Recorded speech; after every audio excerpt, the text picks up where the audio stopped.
think I got this one right.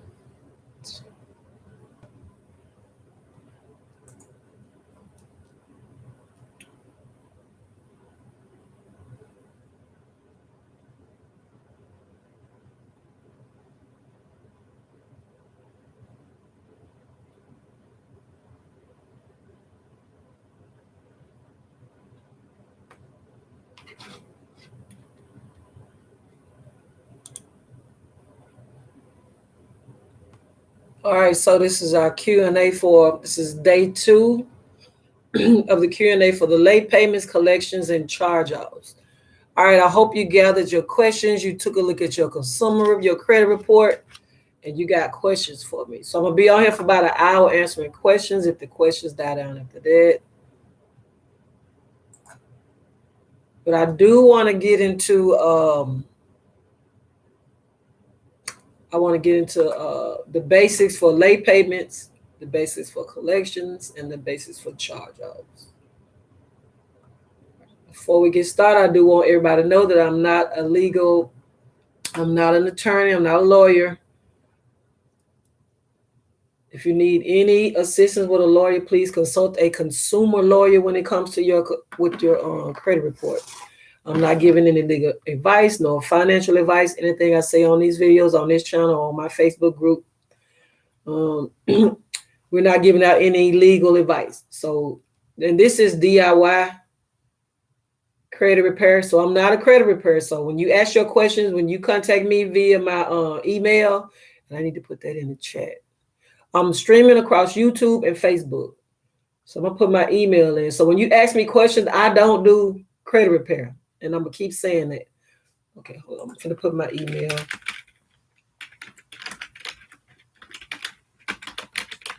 I show you and teach you the consumer laws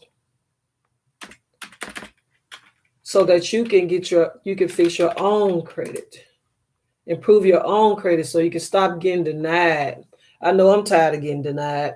Oh, and I don't claim to know everything. So if there's something that you know, please engage. I don't mind learning from other people because that's how you learn. That's how you get far. You go a long way. Working together, collaborating. All right. So what I need you to do is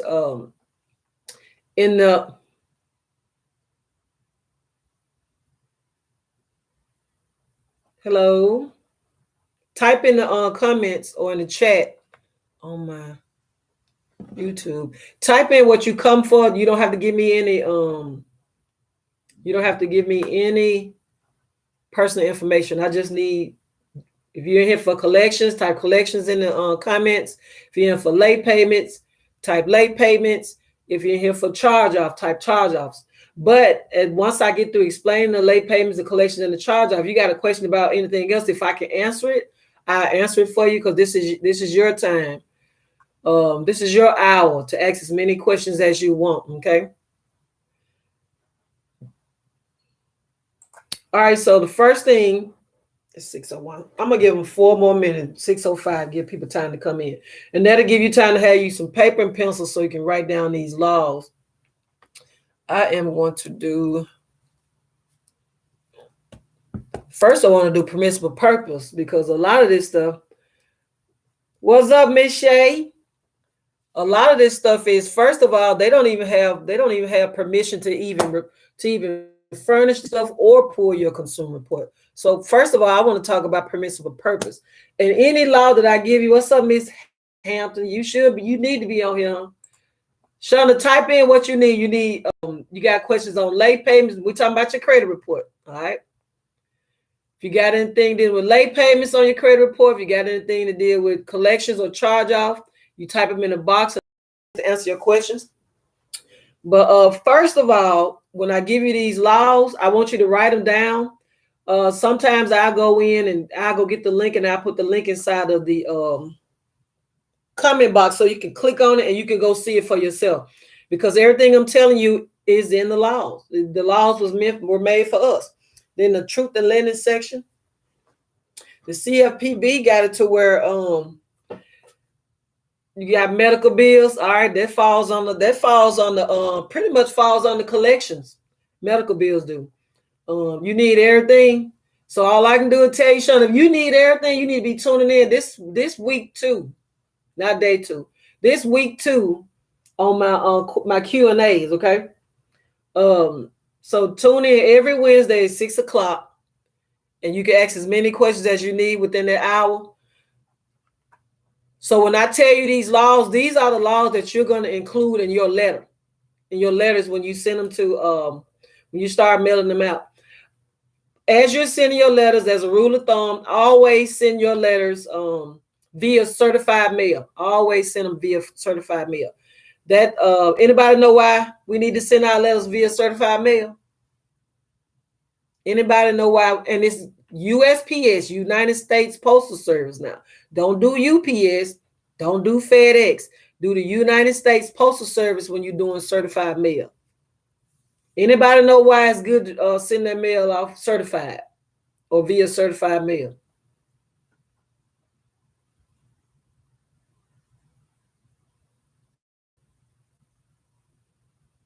Okay. You use a certified mail because it comes with a tracking number, first of all. They also do green receipt, but I've been doing it just a certified mail. Let me show you how the certified mail look. And I got a lot of these free at the post office. And trust me, sending this stuff certified mail, it costs money. Let you see certified mail. That's certified mail. All right. That's certified mail. That is using certified mail. Okay. It has a tracking number on the side. Has a tracking number here and a tracking number here. This piece, they're going to stamp it. Always take this piece to the post office because they'll stamp it. Once the post office stamp it, that means that it was certified. And somebody from it's almost like another extra layer of proof that you mailed this off. Also inside of this tracking, they also tell you what day it was delivered, where they picked it up at, what time they picked it up. The green receipt, let me see. Do I have a green receipt? I think I got the green receipt. The green receipt is just something better because this also helps when if you ever have to go to court or whatever. This is the green receipt right here. That's the green receipt. Let's see. Make sure y'all can see it. That's the green receipt. I might have it upside down. I don't.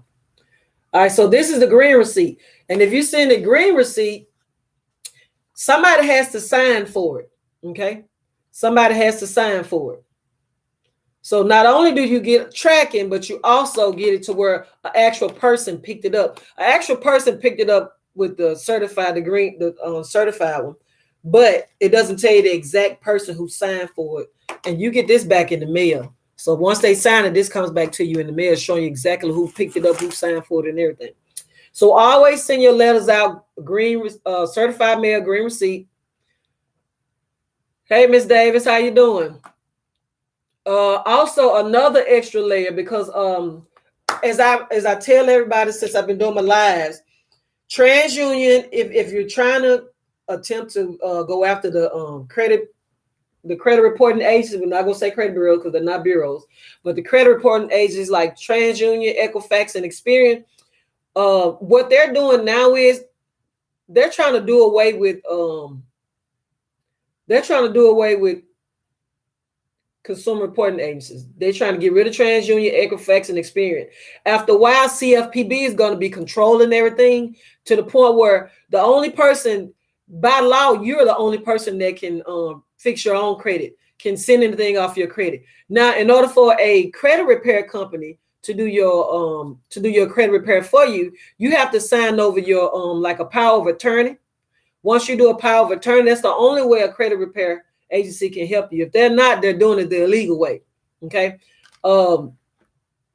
That's why it's best for you to do, because by law is you're the only person that can fix your credit. You're the only person. So once the CFPB takes control of everything, you have to answer to the CFPB. No more consumer reporting agencies, no more TransUnion, no more Equifax, no more Experian. So now's the time now, just like I'm learning, I'm going through my credit journey too. So now is the time for you to sit down, settle down, buckle up, and learn some of this stuff that I'm teaching you with these consumer laws, so you can fix your own credit report. Also, TransUnion, I know for a fact, is sending letters back. If you're trying to get something disputed with TransUnion, I know for a fact that TransUnion are sending these letters back saying that you're using, because once you include the laws, they're going to send you a letter back. Okay, student loans. We can kind of talk about student loans once I get done. What they're doing, once you include the laws in the letter, they're trying to say that you're using a credit repair company. I had 3 of these letters to come back to me.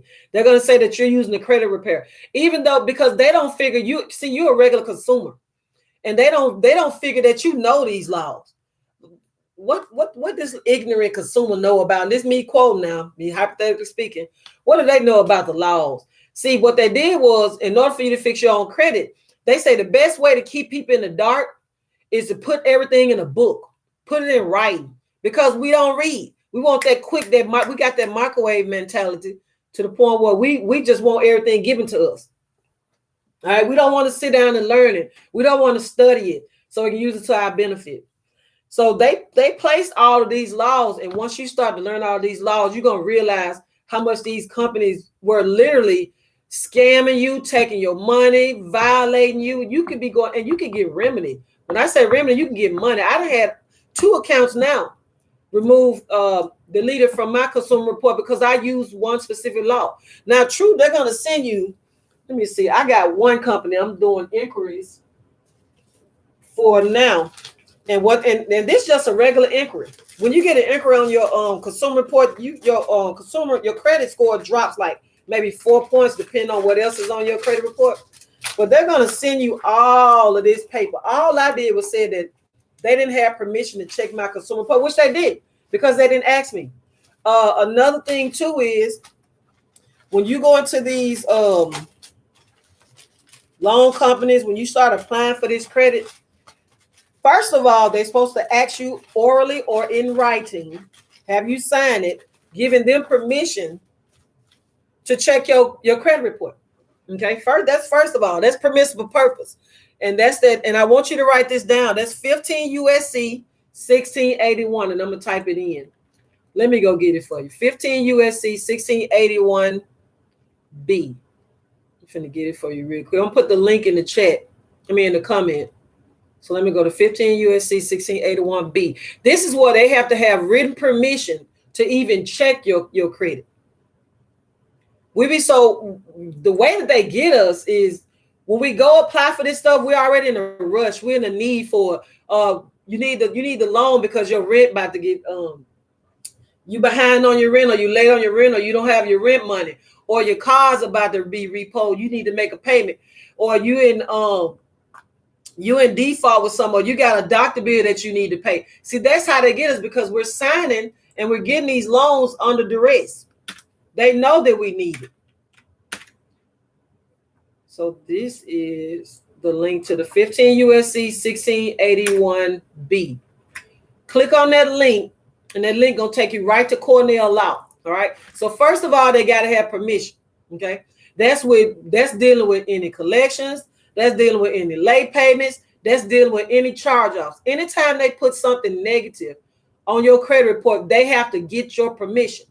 Okay. So if they didn't ask you, or if they didn't send you something in writing, that's a violation. Okay. And this is what I need you to see.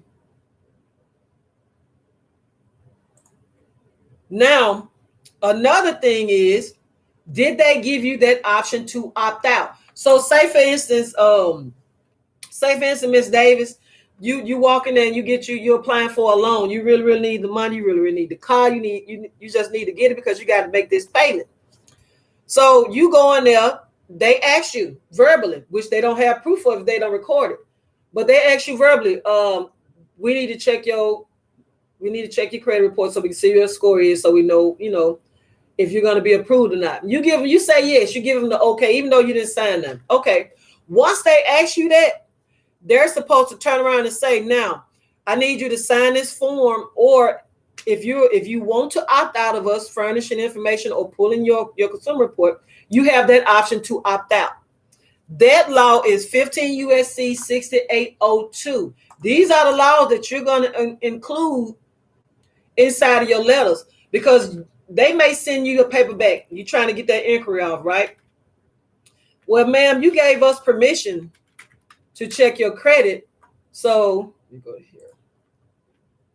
So here's proof that you gave us permission to check your credit. All right. But what they fail to realize is once I gave you permission, you didn't even give me the option to opt out. 15 USC 6802. That's the opt out. They're supposed to give you notice. That's like a disclosure. That's also a disclosure. That's their obligation to respect with respect to disclosures. This should be on a piece of paper, a statement asking you or telling you that you have the option to opt out. 15 USC 6802. And I'm also streaming on Facebook too. So for my people on YouTube,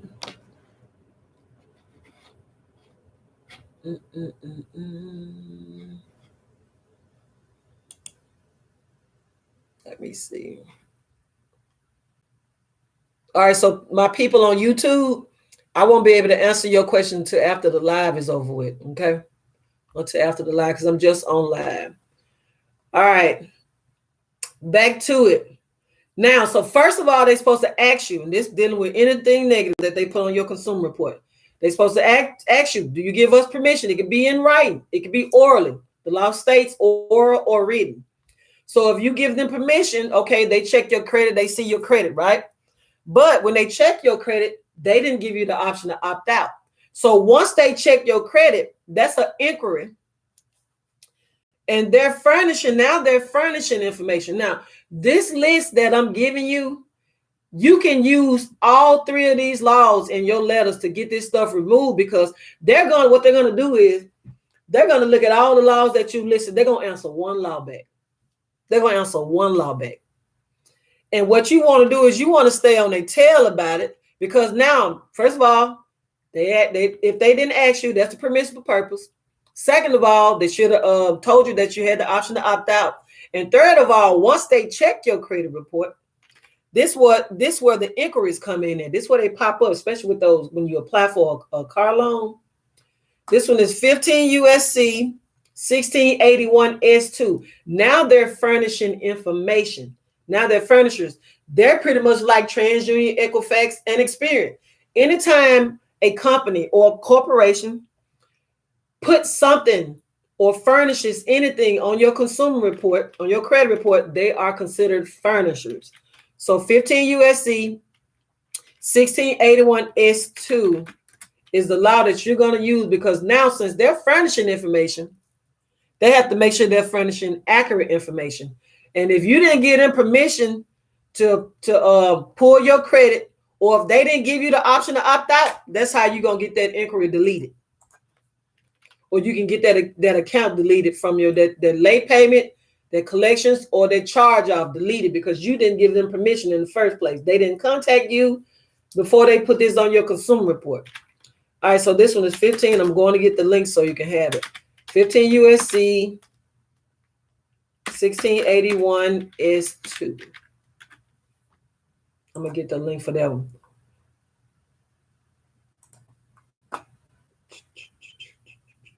Responsibilities of furnishers, yes. So anytime a company or a corporation puts information on your consumer report, they're considered furnishers. And they have to have like a protocol or a process that they use. And I've just given you three laws that if they break one, even if they break one law, they violated you. Okay. All right. So now, first of all, they got to have permissible purpose. Now let's dive into late payments. Let's go into late payments.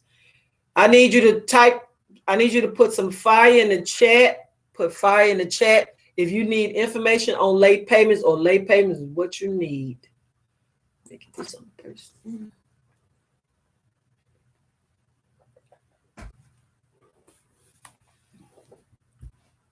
Make sure y'all you can also see this on my YouTube page too, lifestyle page. All right, so let's do late payments.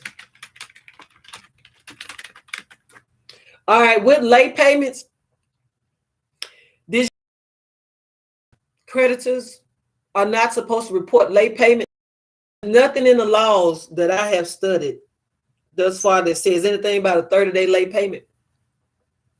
Now, when you look at go back to your installment agreement, or go back to your contract. I don't like to say contract because they're not contracts, they're agreements. But go back to your financing statement. Go back to your agreement and take a look. The only thing that they can do as far as late payments is charge you a late fee. That's it. That's the only thing they can do is charge you a late fee. I'm gonna tell you right now, and this is